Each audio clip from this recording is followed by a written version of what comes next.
Hello and welcome to the official SCFC podcast presented by Ford, episode 18. We made it. Like 18 episodes. Look at that. 18 threads. Pretty, isn't it?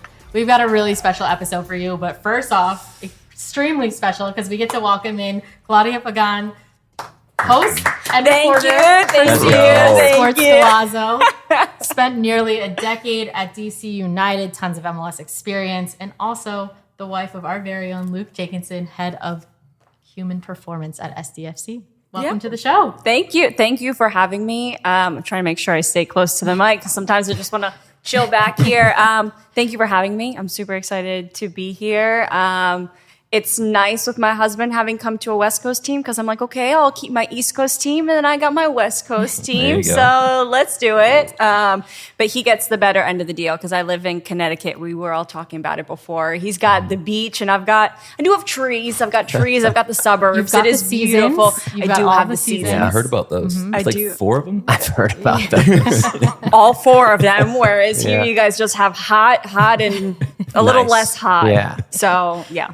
Well, we're so grateful to be joined by you today. We have so much exciting things going on in this podcast. You'll see later on in the episode, Claudia interviews Hirving Lozano. We finally have him on the podcast. Really excited for you guys to be able to get to know him a little bit more and hear what he has to say later. But first, we want to hear from you. You've gotten to experience the launch of this project, from such a unique perspective. Tell us what you've seen so far. Yeah, so like you said, I worked at DC United for nearly a decade, so I've been able to cover MLS for a long time, and through a time of really big change with all the expansion teams coming in. And this morning, I just watched it's on the Right to Dream YouTube. They're doing like a video series on San Diego. So I just watched I think it's called the Mexican American episode, really diving into the academy. And I was so impressed because so I'm Latina. My parents are from Puerto Rico, and then I was born and raised here. So for me, and I think for my generation, it's always been you speak English outside of the house, and then when you're home, then you really embrace who you are as a Latino or Latina, and you speak Spanish there. And there's always been kind of this divide of are you one or the other? And what I really like about what you guys are doing here at the Academy and what I got to see in that episode is all the kids it's Chino and Felipe talking about oh, well, we learned the style of play here in America, and then we also learned the style of play in Mexico. And I think that that's really unique to San Diego as opposed to maybe what everybody else in MLS is able to do, because you guys are able to get talent from Mexico as well. And I think that that's been super incredible to see. And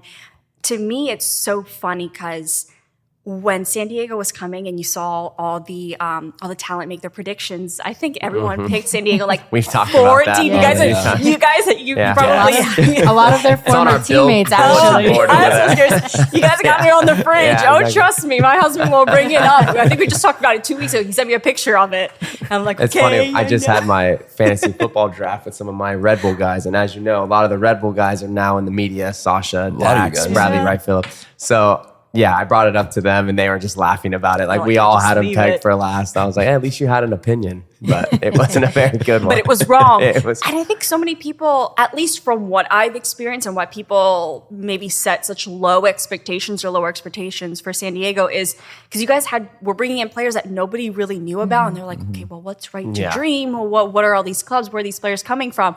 And then as soon as the team started playing, everyone's like, ooh, they're probably can I redo where I think they're going to finish in the standings? I think it's been so impressive. I think from the front office to the first team, just the structure of the organization here is very different from what's been done in MLS in such a good way, and you can see it all coming together very well. Just everyone's going in the same direction. You know what I mean? Everyone from top to bottom, knows the playbook. And to touch on your, culture, Marv and I growing up in San Diego, the style of play was so intertwined with the Mexican culture in San Diego and even the people, right? Everything, the best Mexican food, I think, in the nation, right? But just in general, and I love that you said that about our academy. Like that's going to show in our academy and the style of play, and it's going to intertwine with the Right to Dream style. And I'm super excited. I was lucky enough to be watch the academy a few weeks ago against our club, Sporting San Diego, in a friendly, and just to be out there to experience, to see them and to see their style of play and how loud they were, how vocal they were. They're just the characteristics and the humans that those kids were. It was all something that I was telling our kids, like, this is what you got to strive to be like, So it was just really cool to see, being that we're from San Diego and growing up here. Yeah, the blend of different cultures has been nice to see. Now it's like, okay, embrace those two cultures. Yeah. And I don't know whose dad it was on the episode, but was like, they're playing with this Mexican-American style, and it is just something so different. So I think it's incredible to see. And I think it's really cool, too, because it's just getting started, right? The Academy just started their launch into the MLS next season on September 6th. So there's so much more to come on, what we're going to see. We're going to get to learn a lot about these different players and see their experience and grow into what ultimately, a pipeline into the first team. We all know what's been happening on the field with the first team. We have a lot of that to highlight here. So we'll dive right into it. We're coming off of a 2-1 win over LAFC. This is the last time we were on the podcast. We were previewing this match. Now we get to talk about it. Guys, what are your thoughts here? Son was dangerous. He was. He had a lot of opportunities. He had a lot of chances. He found pockets. He's got his shot-offs. But in the end, I really think Dula came up big, really big in this game. But also we can't forget the actual goal scorers that we have in Mr. Hirving Lozano and Honor Stryer. Honor's giving some goal contributions and a goal for himself. All around, a great team effort in a really, really difficult environment. Yeah. And especially once it's going to be so hyped having Son come in and have his first home game and all that stuff. And I think Honor said it best in one of his quotes that he would love to go in there and kind of spoil the party. He does love to do that. 5-0 against California teams. I think you mentioned was play San Jose the last game of the season, but just incredible. Not an easy game to go into and to get the win, and just another game where I just feel like they get scored on first and it just doesn't faze them. I've been a part of so many teams. You get scored on first and you're just done. In that type of an environment, playing against an incredible player making his own debut. All your belief and confidence just gets drained out. You're like, all right, we already lost this one. Here we go again. We've all been part of teams like that. Not every team's like that, but this team has a special belief in them that they tie it up, they're going to win the game. Like going down 1-0, 2-0, it doesn't faze them. They don't get shook. And that's like so key for playoffs and hopefully, to be a supporter shield winning team. That's so important. What is it? 7 straight road wins? 7 straight road wins. 7 straight. Yeah. What's the difference between like a team that can be good on the road versus one that just kind of falls apart, especially if they give up a goal? That's a question for your husband. Because we don't know how they do it, but it's huge. He even said when he came to the league how that dialogue was so huge and so loud that how our teams always have a winning record, but you'll have a losing record on the road, and why is that? And we want to be a team that plays the same at home or away, and it's easy to just say that, but they found a way regardless of home or away to win, and they have a better road record than at home, which is beyond me. Yeah. It's crazy.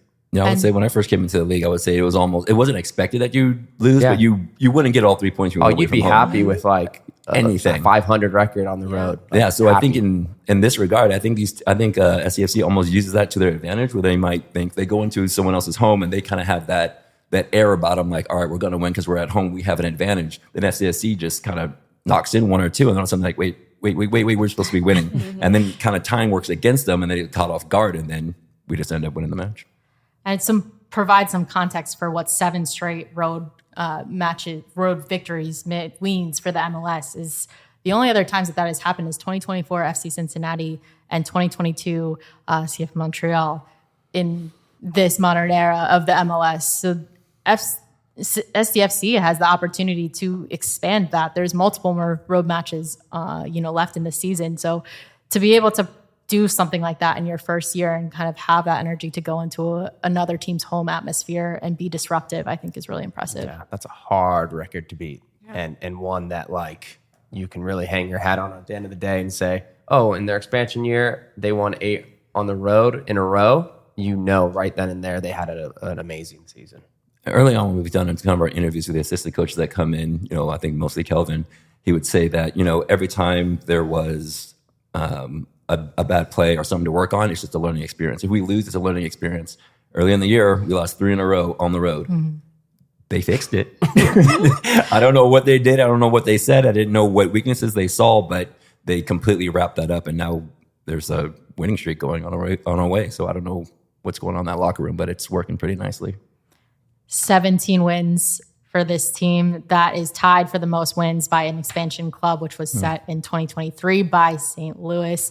Have the opportunity to hold the title, with that 18 number in the future. So we'll see what happens there. But I think just saying that is incredible to be able to see what this team has put together. You mentioned Anders Dreyer, player of the match day for this recent experience, player of the month for the month of August. I don't think it can go unnoticed what just kind of an impact that this player has made. MLS has put out their rankings for MVP conversation, and I think you guys have both mentioned your viewpoints on that. Just kind of want to hear from the room. What do you think about the numbers that he's been putting up? It's unreal. I mean, look, he's had, 3 or 4 player of the match days, now player of the month. He has the highest goal contributions in the league as a newcomer into the league. So you can pretty much lock him in for newcomer of the year. But yeah, for me, he's the MVP. Again, my buddy Sasha, I think, put out the post for the rankings and has Dreyer ahead of Messi. So, completely agree with those rankings. And I see him, if the season ended today, I think he's your league MVP. I love his goal contributions in general, as well as assists. So when you watch him play, you would never consider him a selfish player. Mm-hmm. I mean, hardly ever does he have the ball and he dribbles when he shouldn't, or he takes a shot from 45 out or whatever. If he does, he usually makes it, like in Minnesota when he scored the one. I mean, it has happened. I will say that it has happened, which just kind of adds to his prowess and how powerful he can be on the field. I mean, he can pass, he can cross, he can shoot, he can do pretty much everything on the pitch, and he helps out the team. He works hard. You'll see him running back as well. So I think all around, he's probably like a great teammate to have as well. But also on the pitch, he's obviously performing. 32 goal contributions, leading the league with 18 assists. Do you guys think that there comes like a point where, because with Dreyer and a bunch of new players, this being the first season, like nobody knew what to expect from San Diego, so it's like a shock. Do you think San Diego and like its opponents get to a point where they start to learn the club a little bit more, and then maybe we need to rethink things about the club? Or do you think that this team is just like so dominant? I think personally, like that's a good question, and I asked that question early on this season to myself. They're new, but then they just keep ticking every box and they keep like solving every issue that comes their way. And I don't know if next year they'll solve it necessarily. Mm-hmm. Usually there's so much turnover between seasons and it almost just feels like a completely different team half the time. But what they're doing this year, there's no, I think, it's out, right? It's been out for what, some all games, almost close to 30 games. So I don't think there's someone just solving the equation this season. But maybe in the future, I don't know. I don't see anybody stopping them. I think if the front office does their job, which they've done brilliant so far, they're bringing in new players to kind of fix these little nuances. And I feel like they're just ahead of the game, like a little. They're ahead of everyone. They're one step ahead of everyone. Yeah, I think being new was definitely a surprise, especially playing out the back. The teams in MLS weren't very used to that. So when you start playing out the back, the goalkeeper just plays the ball inside of his 18. You want to attack. So then players started to attack, but then we played out of it. So then all right, maybe we just add more players. So they added more players. We got caught a couple of times. Then we started adding, when they come near, we go far. When they're far, we stay near. Yeah. So then we started playing it to our advantage. Like, all right, they're playing short, go short. Then we'd play far, we'd play over them, and then we'd be out again. Yeah. So I think teams have been trying to figure this out and adjusting. And it's one of those things where you want to be not predictable, but you want to have a familiar playing style. And I think the familiar playing style is assisting and helping in any situation, which in this sport, you're going to be able to get out, get your triangles, get help, get assists, get different avenues to pass the ball, and you'll be good. Yeah, every time we talk to our assistant coaches that frequent the show, they always just tie right back to the right to dream style of play and being able to have a play style where you can plug in players, new players. There's so many new additions we brought in the last window that have kind of jumped in and immediately started contributing. And I think that's showcased just what this team has been able to do with putting a plan in place and being able to plug and play those guys and giving new guys some really good opportunities to showcase what they have. The plan's got to work. I mean, every team wants to be kind of a fluid machine. Everything's working together and all start. But in order to take another piece and put it in and replace another one, and it just keeps on going, keeps on ticking like a watch. It's perfect. I mean, they start such a young back line, and they've won 7 games on the road. It's just talk about Manu Dua and Luca Yeah. Bambino in that Yeah. last performance. That was incredible. both of them. Yeah, And they're just learning and going to get better. Yeah. It's their first year. Well, we just had an international window. We had 10 international call-ups, just talking about being able to plug and play and, being able to fill in gaps when you have guys that are out on international window. 10 call-ups, as Claudia mentioned earlier when we were off air. The most. When I saw that, when Luke told me that, I was like, is that the most in MLS? And he's like, I'm not sure. So then we looked it up. I think that's impressive. I think that shows a lot about this club and all the different diversity and internationals that you've got that are able to work together, because everyone's got such a different background in how we were just talking about Mexican American. Those are different. So they can bring in everybody from different playing styles and you bring them all together. And the fact that everybody is able to work so cohesively at club, I think is so impressive. And at such different levels, too. Like you've got Anibal, who's now just played in his 50th World Cup qualifier, the first player to do so for Panama. And then you've got 4 guys on the U.S. men's national team, U20 team, the most also for MLS for that roster. So you have such a wide range of players at different stages in their career making these contributions for their country. And I think that's a huge just testament to what SDFC is doing. Yeah, I mean, for me, it's just like we keep beating the drum about all the amazing things, but it really, truly is like incredible. It's an incredible, first year, and I could go on and on about all the little things, but it's just another one of those things that you're just like, wow. I mean, what a great first year. It's not over yet. I hope it's not over. I know them in there, they're not satisfied, and they'll probably never be satisfied. So. It's cool. And us here, we like to talk about it and we like to pump them up and all that. But I know in there, they're heads down and they're hard to work and they don't let anything get to their heads. And they're all together.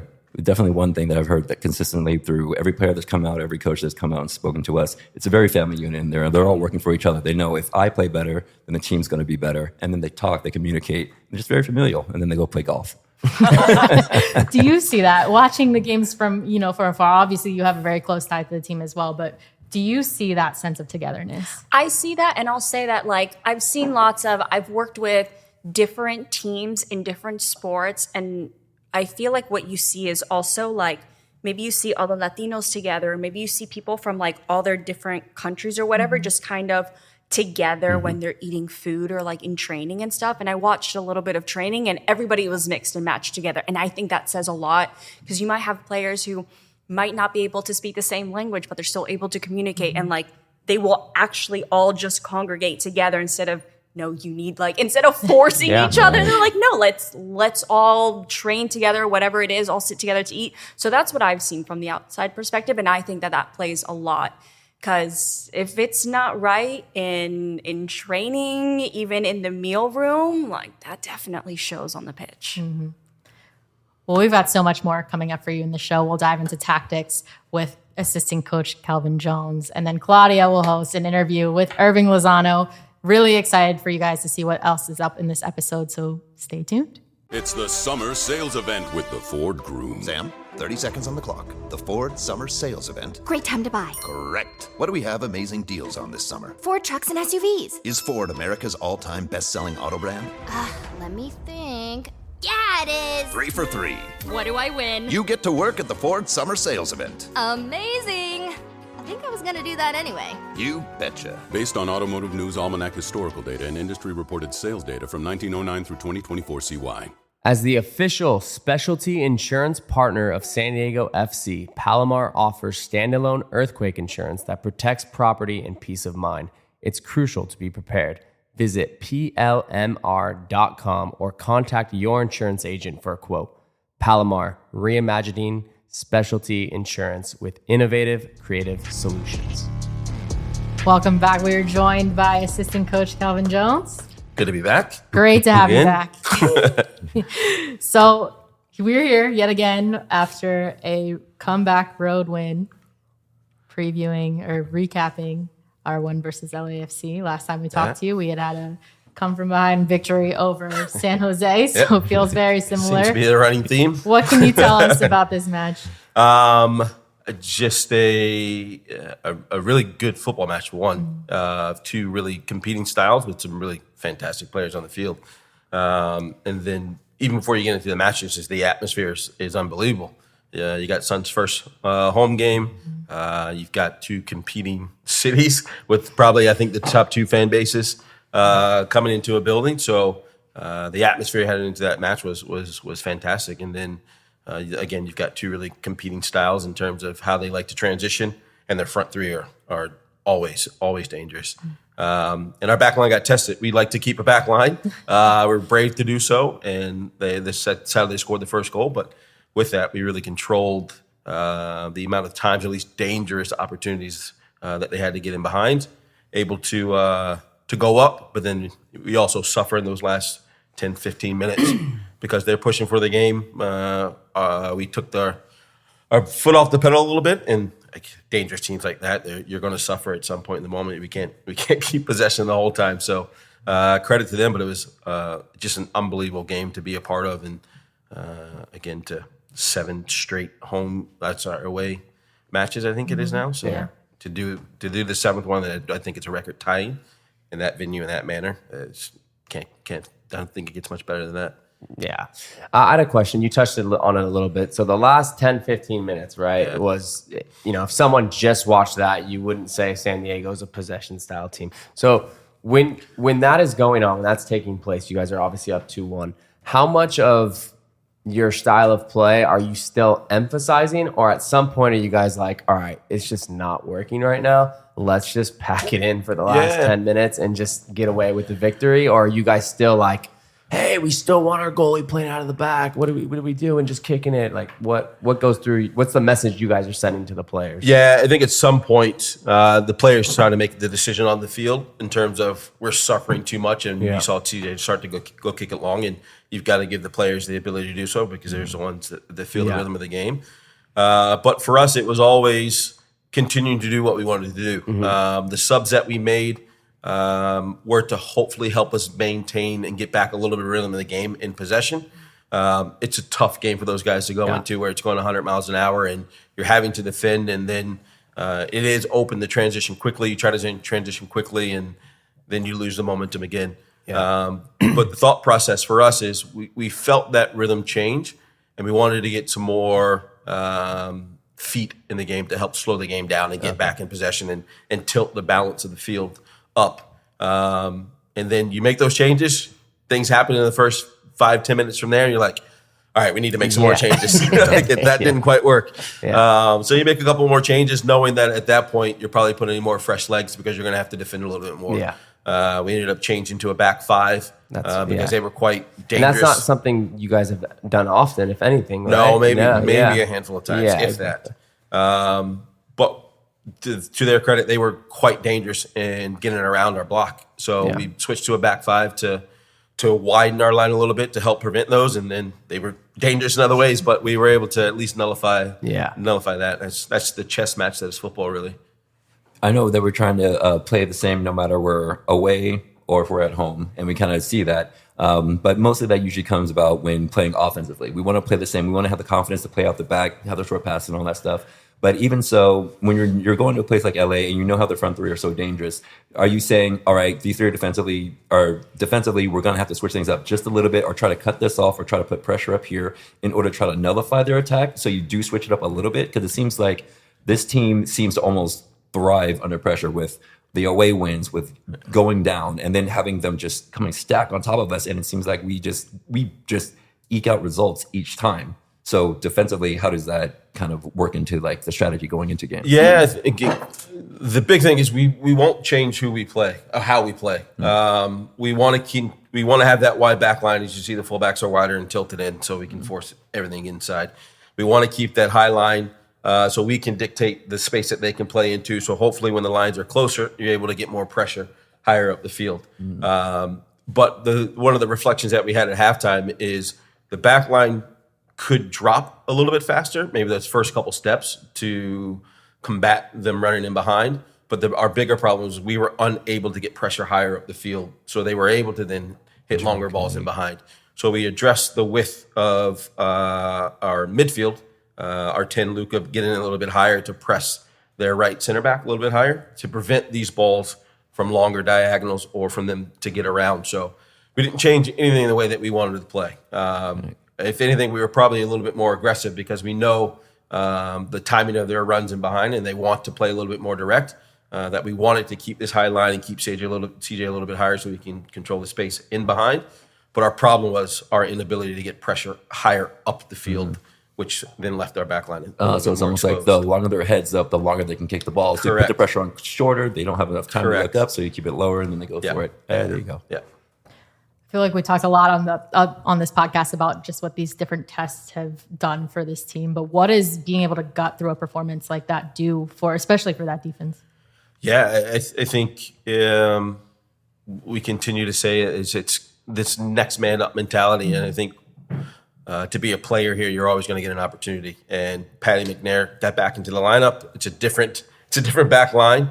You got Chris McVeigh playing right back. It's a back line that isn't comfortable compared to other back lines that we've had in the year playing with each other. But that's why the principles by which we play are so important. And to be able to get a result, whether it's the same consistent back line or a new back line at this point in the year, is important as you continue to push into achieving some of the goals that you set forth for yourself. At the end of the day, it's starting to get to playoff time, and you're going to have to win in different ways, and this group just continues to win in different ways. And I know they've got to feel amped. I mean, we were talking a little bit earlier, and Kaila was saying how she said that she doesn't think she's ever seen CJ so hyped after a game. So how must it feel going against, I know, a rival just up the road, again, when all the odds were against you? I mean, I was looking at the stats. It was something like LAFC was expected to get this many goals. San Diego wasn't expected to get as much. So after the game, what was the atmosphere like, knowing that they just triumphed over it's like probably one of the most difficult games of the year so far? Yeah, absolutely. I think it's anytime that you're playing any of these California teams, it's year one, but these things are becoming rivals, especially after the last game and the way that we beat them the last game. I would imagine they had this game marked on their calendar even before the new signing. So the new signing, obviously, with Son amplifies the atmosphere and everything like that. And we're all human beings. We feel that. The players feel that. They understand that heading into the game. And I think, again, speaking to why it's so important to play within our style and our principles, it makes it out, regardless of the outside noise, we all know what we're trying to do at any given moment. So when you're stressed in these moments, you can always fall back into the principles in the way that we want to play to calm things down. And I think for good moments and portions in that game, that's what got the group through.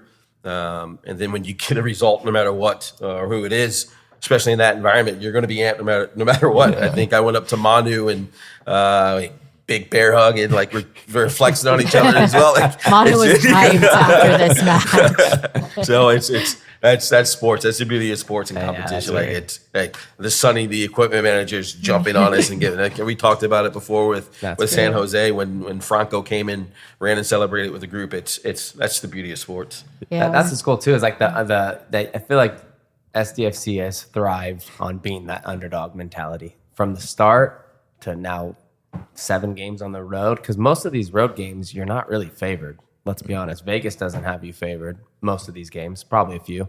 But it's just crazy how it just makes you guys stronger. It makes you guys hungrier, And that's what's been really cool to see is just you guys constantly getting tested and then coming up on top. Yeah, I think we may talk about it on one of these podcasts is there's no surprise for us that the group is performing the way that they have, because these are milestones that we set forth for ourselves. We knew if we can get X amount of points on the road that you put yourself in a contention to get postseason games, and to make sure that in moments of the season you're coming back to these milestones that you've set forth for yourself. It's not a surprise for us that the group is performing, because these are goals and things that we've set forth for ourselves to try to achieve throughout the year. Now, achieving those things is always a difficult part, but when you set forth and you can plan towards those things, again, it doesn't become a surprise. You guys probably blew by those milestones 6 weeks ago on The wall's quite big. I was gonna say, what can you share? I know you've brought up milestone wall a little bit. What can you share about just this last match and maybe some of those important ones that were added to the wall? Yeah, gosh, everything's starting to blend together. So all the milestones. I'm trying to think of some of the ones that we achieved. Obviously, road points. So 3 milestones on the road points. We've got a milestone, I believe it is 7 of 9 points on the road. So in these, every time there's a group of 3 games, if we can get 7 points, you've collected a different milestone. And I think the beauty of the wall is every game you can see physically this wall building and building and building and building. And it's so different than saying, at the beginning of the year, we want to make playoffs. Okay, but that's so far down the road. What are the things that are going to help you get there? And I think this milestone wall helps us reflect every week and just in the process by which we're doing every day. It's helping us achieve the goals that obviously we all want to set forth as a club. It's all the little things that really matter that help you get to those goals. That's awesome. Absolutely. Well, you just kind of touched on it a little bit with the celebration, but I asked you last episode, what was one moment post-game that felt like it was just one of those memorable moments? Does last week's win over LAFC, the celebration specifically on the field, top the San Jose one? Or is that one still? That's a great question. I think Franco still got it for me. Like you just see Franco running and the big smile and his arms are open. I think the LFC one was obviously pretty passionate. I think the beauty of why it's probably a little bit more difficult is because right away we all celebrated, we hugged with each other, but everyone went to the away section so early to thank the away fans before we even came together. 600 plus of them. So Go get them. Yeah, and then versus the other side is Franco's coming and hugging you right away. Outside of that is probably when Manu came up to me. We were flexing together, and we're like, "Oh yeah, the vamos" and all this. So I told him to go pose for the camera because Isaiah was right there as well. Awesome. Yeah, that's good. Well, we're looking ahead to Minnesota at home. It's our Alaska Airlines preview. What can you tell us about this team? Second team in the Western Conference. They are a stubborn team. You look at the statistics of them set piece wise, they've scored 19 set piece goals. Jeez. It's wild. So outside of the run of play, and they've got dangerous players, they've got good players. They're literally dangerous at all moments of the game, and they're most dangerous in a phase of the game where you don't necessarily get punished the most. So we really need to make sure that we're turned on in all moments of the game. Flip side of that is as well, like they are stubborn defensively. They are okay and comfortable defending, knowing that when they win it, they have the firepower up front that they can capitalize and score. Winning a game 1-0 for them isn't out of the norm, or sitting back and defending and you get a corner kick because you know you can capitalize on those moments is normal. So finding moments where we need to make the play fast before they can get set is important. Making sure that we are even better in those possession moments and cleaner in possession to make sure that we can turn them and get in behind them will be really important. And then from there, just getting to make sure that we can transition, take care of their transition to make sure that we're switched on the set pieces, knowing that they're going to be dangerous in those moments. Is it safe to say Minnesota is probably the most opposite style of play than San Diego? Yes, I would say so. Yes. Okay. But credit to them. As much as we have a clear identity in what we're trying to do and how we play, theirs is just as clear. So, goes to show you just having an identity or having a clear, whatever it may be, is just so beneficial in football. Absolutely. So it's one of those things where if they want to sit back and defend and they're comfortable defending, where we're the team that is comfortable in possession of the ball, it's almost like we're playing to each other's strengths. And we're just kind of going like for like. Yeah. I do remember their main thing, or when we were in Minnesota, it definitely seemed like defend, get the ball, boot it long. Gone. Yeah. And then that's just kind of thing that's driving me. You can see it, you know it's coming, but the whole idea is if they can do it better than us, then they can get their goals. Absolutely. So for us, it's just like, all right, we just got to be calm, be patient. Better, who does it better? Exactly. Yeah, absolutely. It'll be a matchup of contrasting styles, and it's football. In any given moment, in any game, you can get punished. So we just need to make sure that we're truly switched on in all moments. For context, for those who don't remember, our last matchup versus Minnesota was a 4-2 comeback victory led by a brace and assist by Anders Dreyer and a very spectacular midfield goal. Those obviously is moments that you can't exactly plan. But I do think there's an interesting, we were just kind of talking about an interesting parallel. This is also a matchup that's happening right after the international window, which is the same time that we played them in the last time. Some of those guys, especially Anders, coming right after international duty. What factor does that kind of play into this match, if anything at all? Yeah, for us, none. We don't necessarily focus on it. We see these international breaks when I think we had 10 guys that were gone. It's an opportunity to make the roster bigger. It's an opportunity to, I think, in certain environments, you may take a softer training week and decompress, and it's probably a little bit more lighthearted, jovial, and you're getting guys maybe fit again. But for us, it's been a normal training week. We've truly continued to focus on the opposition on the weekend and how we can be better in that match, but most importantly, how we can continue to evolve in the way that we want to play. So for us, it's just another week. And then when the guys get back from break, our jobs as assistants has just been to onboard them about the things that we've been working on so they can hit the ground running as best as they can as well.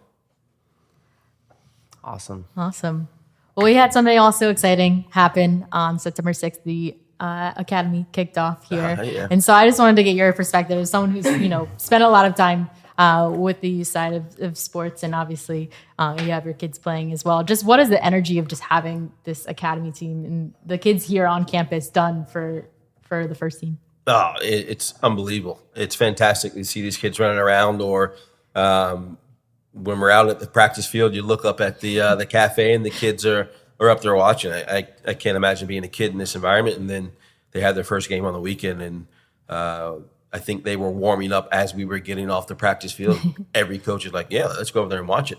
So to sit there and see kind of the dream come to light and see these kids play, and I'm sure the coaches and the academy staff on the side were filled with joy to get everything off the ground. I think that feeling ran through the entire club. I think it's ops guys, grounds crew. They had the players coming over. It was full. And to see that the beginning stages of what this campus will be in the coming years, it's kind of gives you goosebumps. Absolutely. Well, if you haven't already, please follow and support the Right to Dream team here in San Diego. Follow Right to Dream _San Diego on Instagram and all accounts. It's really exciting to see, and we're grateful for your time. Absolutely. Anytime. Thanks, Calvin. Always a pleasure. Always. Yeah. Hey everybody, this is Darren Smith. I host a radio show called SDFC Midweek Live. You can hear it Wednesday nights, 6 o'clock on San Diego Sports 760 and anytime on the iHeartRadio app. Join me, Adrian Garcia Marquez, Warren Barton, SDFC players and staff. It's the only hour on local radio dedicated 100% to San Diego Football Club and the beautiful game. Big news from 18 Threads. New merch is available in-store and at 18threads.com. So whether you're heading to Snapdragon Stadium or just repping SDFC around town, 18 Threads has you covered. Stop by Mission Valley or shop online at 18threads.com. Downfield with Ani Walakari. Good ball by Anders for Chucky into the area. Chucky! Goal!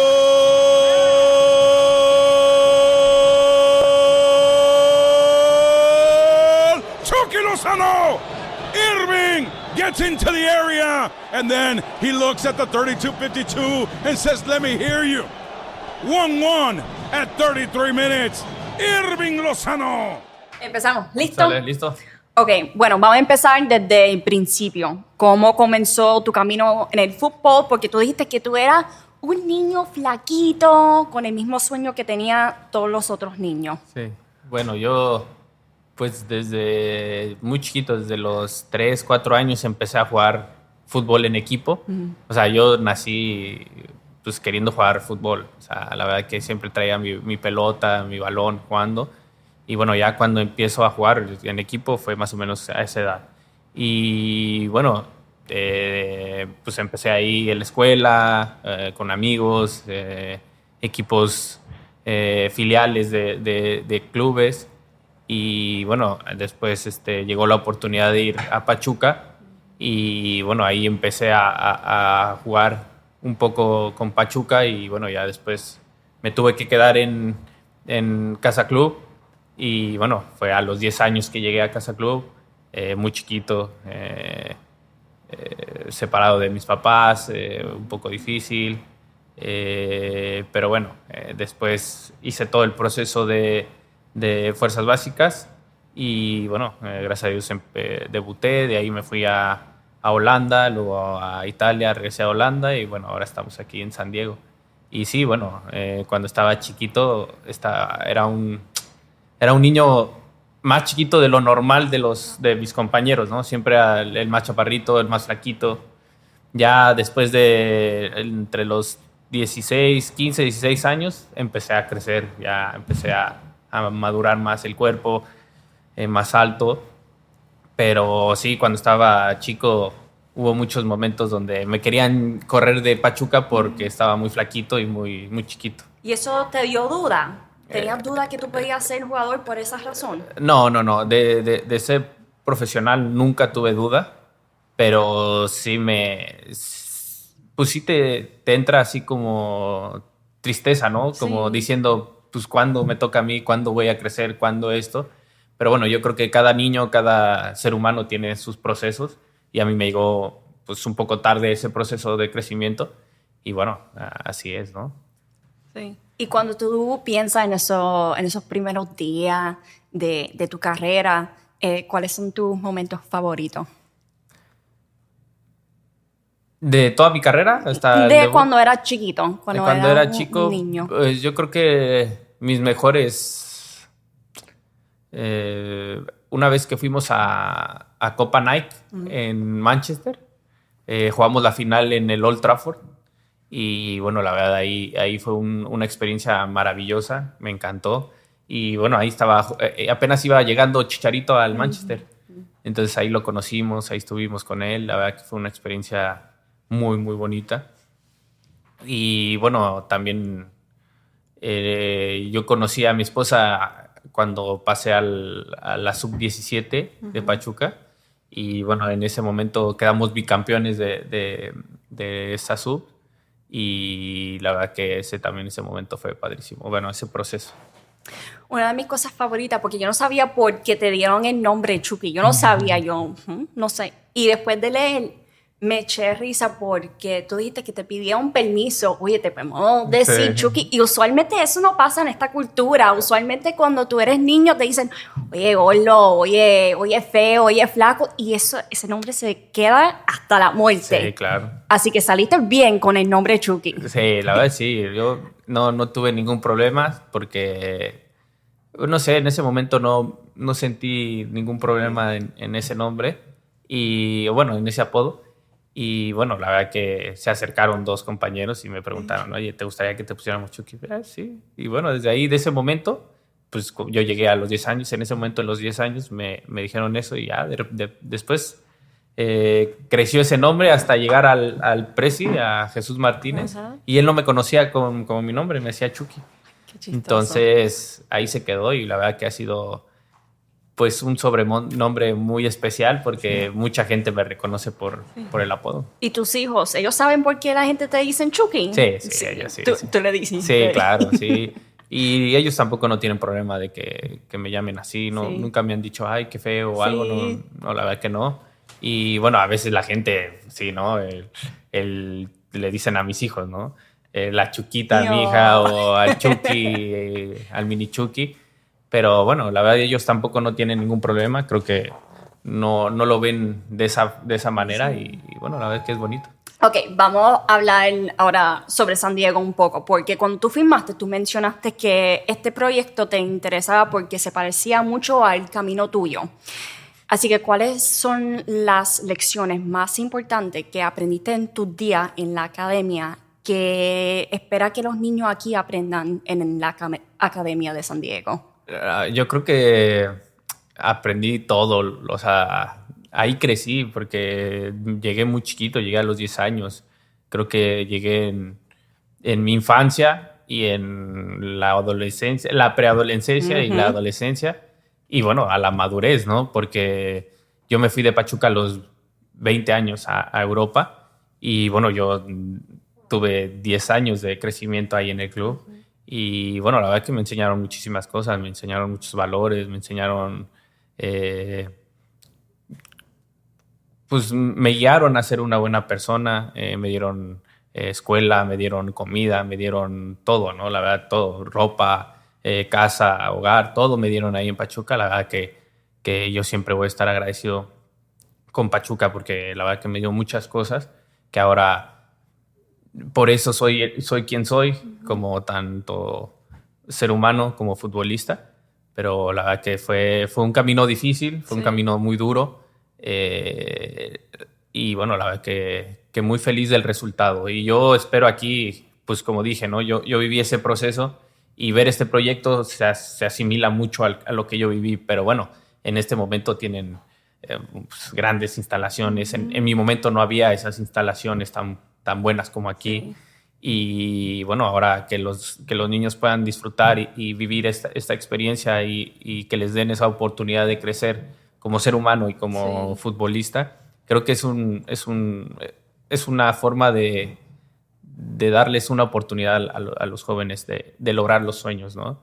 Y bueno, la verdad que me movió mucho el proyecto de San Diego y fue un plus para venir a San Diego. ¿Y cómo se siente poder compartir un edificio con los niños? Porque ellos están acá entrenando y ustedes están comiendo en el mismo lugar. No, la verdad que muy bonito porque en lo personal, en lo mío, pues tienen mucha admiración hacia mí los niños y verlos que se emocionan, que te buscan para saludarte o buscan una sonrisa, para mí es algo increíble.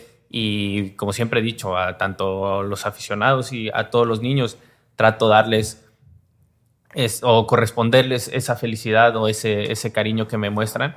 Creo que para mí es algo increíble porque los ves caminando y te gritan y te saludan y dices, qué padre, ¿no? Esos momentos son muy bonitos. Sí.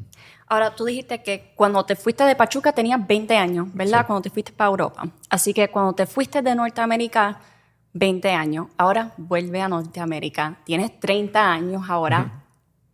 ¿Eres una persona diferente? ¿Te sientes como una persona diferente? ¿Tiene una mentalidad diferente? Sí, totalmente. Yo creo que 10 años son Es mucho. Y pues sí, maduras, las experiencias que vives, los tropiezos que das, creo que todo eso te va sumando al crecimiento tanto mental, la madurez. Yo tengo hijos, entonces tengo que ser más maduro en sus cosas, ¿no? O sea, en lo que quieran saber, en lo que quieran aprender y todas esas cosas. Creo que, pues sí, en este momento soy otra persona, soy una persona ya mucho más madura, un poco más sabia que en ese momento y bueno, la verdad que he crecido muchas cosas y la verdad he aprendido muchísimas cosas. Sí, aprendiste mucho y dejaste tu marca en todos los clubes donde jugaste. Así que tú has sido parte de clubes tan especial, has ganado tanto. Así que tú sabes lo que es ser parte de un equipo que es especial. Y lo que ustedes están logrando aquí en San Diego hasta este punto es impresionante. Había un momento durante esta temporada donde tú dijiste, wow, podemos hacer algo increíble aquí en el primer año con el club. Pues sí, gracias a Dios me ha dado la oportunidad de poner mi huella en cada club que he estado. La verdad que me han querido muchísimo en cada club que he tocado. Y pues sí, yo desde un principio yo lo dije. En el momento que vi a todos los jugadores, pues sí, al principio decías, pues bueno, ¿qué va a pasar, no? Pero ya entrenando, viéndolos ya en el campo, yo de inmediato vi la calidad de personas, vi el compromiso, la disponibilidad de todos los jugadores. Y yo desde ese momento creí que íbamos a hacer un torneo muy bonito. Claro que ha sorprendido porque pues la verdad vamos muy bien. hemos tenido un arranque, bueno, esta parte del torneo hemos hecho cosas muy importantes, pero bueno, la verdad que yo creo que es trabajo de todo, ¿no? Del club, del cuerpo técnico, de los jugadores, de todos los trabajadores que nos rodean. Y bueno, la verdad que en este momento tenemos una oportunidad muy bonita para hacer una historia increíble, pero bueno, hay que trabajar y ir paso a paso. Sí. Y durante todo este tiempo en tu carrera, como jugador hay muchos momentos buenos, pero también hay momentos malos. Y esos son los momentos que a lo mejor lo aguanta y no se lo dice, la gente no lo ven, porque la gente te ve a ti 90 minutos una vez a la semana. No te ven entrenando, no ven los momentos en casa, todas esas cosas. Así que, ¿qué ha sido el reto, el desafío más difícil de tu carrera que la gente no sabe? No sé si hay un momento que te ha cambiado mucho, que a lo mejor la gente no sabe sobre eso. No, yo creo que sí he tenido muchas cosas difíciles, porque ir a otro país es muy complicado, estar cambiando de país o de casa es complicado, y bueno, con hijos más. Pero yo creo que en el momento más difícil que tuve en mi carrera, creo que fue cuando yo llegué a Napoli, y pues casi un año que no tuve mucha actividad de jugar, y vino el COVID. Estuve 3 meses solo en Napoli porque mi familia se fue a México.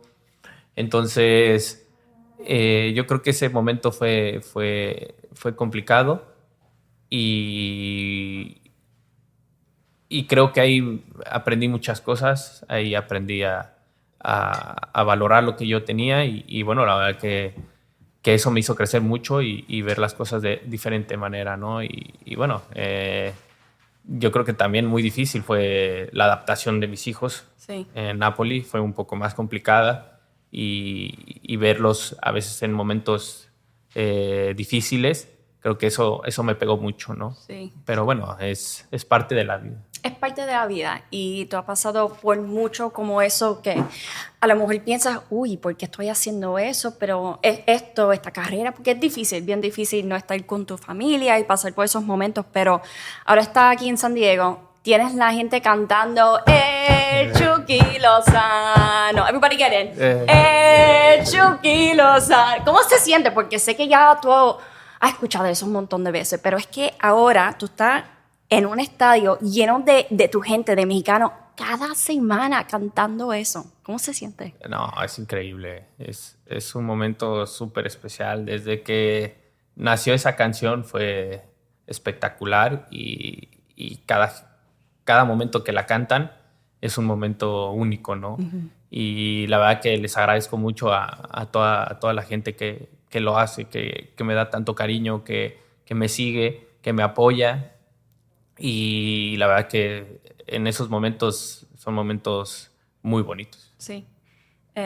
¿Tus hijos lo cantan en casa? Sí. ¿Sí? ¿Te lo cantan en casa? Sí, Rodri, el chiquito, pues tiene su teléfono y tiene guardada esa canción. Entonces, es algo súper padre. Y bueno, ahora en este momento mi hija está en la escuela y hizo un proyecto sobre mí, Ajá. sobre mi carrera, y bueno, eso es algo súper especial. Ay, bien especial. Sí. ¿Tu hijo toca la música cuando está enfogonado contigo o cuando está feliz? De repente sea. Sí, de repente la pone y empieza a cantarla, o a veces vamos en el carro y la pone, así, la verdad que es muy bonito. Qué bueno. Sí. Y ahora acaba de estar con la selección, ¿cómo te fue? No, increíble, la verdad que es muy bonito. Creo que hay un gran ambiente, es como aquí, como una sí. familia, tratan de hacerlo el grupo súper unido, sí. y la verdad el trabajo maravilloso del cuerpo técnico, de todos. Creo que fue un momento muy especial, y la verdad que me recibieron súper bonito, y creo que hay que agradecer eso, ¿no? Y voy a terminar esto con, para ti, ¿qué significa poder representar a México? Y también ¿qué para ti significa ser latino, ser mexicano? Yo creo que representar a mi país es lo máximo, es algo único, algo que siempre lo había soñado en cada momento y que lo pueda seguir haciendo y lo he hecho es algo increíble y ojalá que me den la oportunidad de estar mucho tiempo más en la selección. Claro que uno se lo tiene que ganar, pero la verdad que es maravilloso estar en ese lugar. Sí. Muchísimas gracias. No, gracias a ustedes.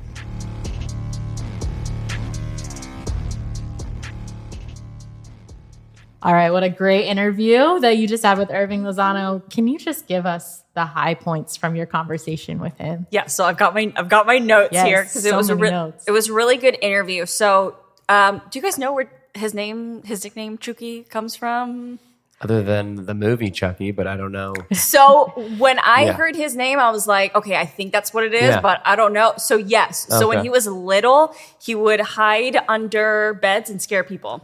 This was when he was with the academy, no? And he was playing against... Yes, when he was younger. So when he was living there. Yes. And he would scare the other kids and he had like this little spiky hair. So he resembled Chucky the doll. Good. So they were like, so some of his teammates were like, hey, like, do you mind if we call you Chucky? He's like, no, I don't care. Oh, that's funny. And ever since then, it's just stuck that to the point where he's like, there are some people that do not know my real name because they just always called him Chucky. And I think that's amazing. Yeah, and I was joking with him. I was like, that's not how it usually works in our culture. Like, you're not asked permission for a nickname. Yeah, like, very true. You just get it and it sticks with you. Mm-hmm. So that was something that I loved. Something that he also said was that he was a very skinny, tiny little kid when he first started. And so there was lots of people like back then and in Pachuca that were maybe kind of trying to get him out because he wasn't a kid that was developing at that age.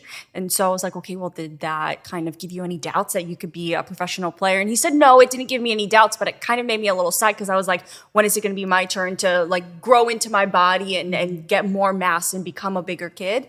So I think that's interesting because I think that can definitely, I mean, you guys, that can definitely play into, as a little kid, your mind where you see these kids that are maybe a little bit bigger, and kids these days are so freaking tall, and then you're short, and you're like, we're the same age. What's going on here? Marv had that full beard at like 15, so I don't know if that happened for him, but I know what you mean. Yeah, a little bit. But it just goes to show you like where his mentality was at that young age a little bit, because like, you know, me at 14, I was just, you know, having fun, training twice a week or whatever. But he's just like, I want to be a pro. Like, what's going on? You know, and the pressure probably that he put on himself. Yeah. Strengthens you mentally. You have to figure out a way around it. I was always fast, but then I got when it gets players that were just bigger than me, so then they just stopped me from running. Yeah. So you had to figure it out one way or another, and it seems like you did. Yeah, it takes a lot of mental strength. One thing, so I asked one of his favorite experiences when he was younger, and he said it was the Copa Nike game in Old Trafford, and it was around that time when Chicharito was signing with Manchester United, so you got to meet him, which that must have been super, super awesome. What else do we have here? There's so much good stuff. I know you guys talked. You guys talked a lot about the academy and the academy starting here, and what his experience with being an academy of his own with Pachuca, what that was like, and his joy to come to this type of a program. So he said that the way that San Diego FC and the academy and all the Right to Dream program is all set up here, that was one of the really appealing things to him, because that was very similar to how he started off his career. So that was super appealing to him, and to be able to share the same building with academy kids. He's like, yeah, you know, they'll weigh in, they'll come up to me to like talk and greet me and just to be able to talk to me. So I think that's really incredible, because he spoke about, you know, at a young age like that, it's good to be able to be around the people that you maybe admire, or the players that have the career that you want to have at a young age. So to be able to all be in the same building builds a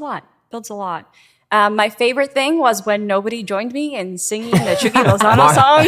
Marvell will say that he did join. The mics just didn't Marv pick was it up. about to. So Marv, I think, was confused because he stood up and was like, hey, and then nobody did it. And then so he sat down and was like, was she talking to us? I don't know. I wish we had a BTS cam of what happened in that moment. There was like 8 of you guys behind the cameras, and no one joined in. I was like, okay, this is really embarrassing. Had the interview been in English, I think I would have kind of maybe felt the vibe, but it just kind of came out of nowhere, and I was like, is she talking to us, or is she talking to... Don't let him give you that excuse. So I know who the real one is because you're going to, Real one. but you didn't do it really, so I don't know. Real-ish. Real-ish. We'll make it up to you, Claudia. Real-ish. Thank you. I will hold you to that. He said that it is really special because I said, you've heard that chant so many times, but how special is it to hear at Snapdragon Stadium because you're playing in front of your people like week in and week out. It's like, in a way, being with the Mexican national team just every single week because it's full of Mexicans and his culture. And he said it's so special every single time. He said ever since the beginning of when that chant started, that it's just very special and unique every single time that he hears it. And he said that his son has a recording of it on his phone and will just play it randomly and start singing to it, just like at home, in the car. And I think that's super special. That is incredible. And he said that his daughter then recently did a school project highlighting his career. And he was he was the focus of her project. That's funny because my daughter is doing it's a Hispanic Heritage Month, and so they have to pick a Latino or Hispanic, and they're picking Messi. But I could see maybe one day you'll get picked for your daughter's pride. Yeah, I'm sure. They do Italian Heritage Month or something. Hey, who knows? You gotta make it up. Yeah. But I think that's incredible because I think as a father to be an inspiration to other kids in general is just super special, but to your own kids, that is extra unique and special. That's incredible. And I think it's really true. Like this club cares so much about the family and incorporating them and, being able I'll testify as the wife of Luke, from the very beginning, the way that we're treated, we're always involved in different events. I think I'm on a separate emailing list for wives, girlfriends, significant others of people here. Hey, we're having this event, we're having this get together. I came to the opening of the training facility. I'm like, it's cool. Not really a normal thing, and it makes me feel very involved because this takes a lot of time from players and from everyone, even down to everything that you do. So it's nice for the club to care about the significant others behind the scenes. Absolutely. Yeah. This match upcoming, Minnesota, is our Hispanic Heritage Night. I know you guys also kind of briefly touched on that. What did he say that it means to him to be able to celebrate that here in San Diego? Yeah, so I had asked him as well, you came back from national duty, international duty, how was it? And he's like, obviously, it's just super special to be able to represent Mexico on the big stage. And he said, but you got to fight for it every single time. And I know that. But for him to be able to play in front of his people is very unique and special. He kept using the word unique and special. And I understand because it's very special and unique to be able to play so close to where you grew up from in a place that he left when he was 20 years old and to now come back at 30 years old. He also said that he's a very changed person, a very more mature, grown-up person. So that's been super special for him as well. Awesome. Well, thank you so much. Yeah, of course. Recapping everything that you guys touched on. We'll have this episode available on our YouTube platform for you to be able to watch it. If you were listening to and you've listened through this whole thing, thank you so much for listening. Please subscribe, and continue to follow. Don't miss our Hispanic Heritage Night presented by Michelob Ultra is this Saturday. We're taking on Minnesota United, and then we're back on Tuesday, September 16th for our Mexican Independence Day celebration. We're hosting Tijuana, the Cholos, in our annual club friendly, the Baja Cup presented by Modelo, and that kickoff is at 7 p.m. So much coming soon. We're really grateful and really excited to get it rolling.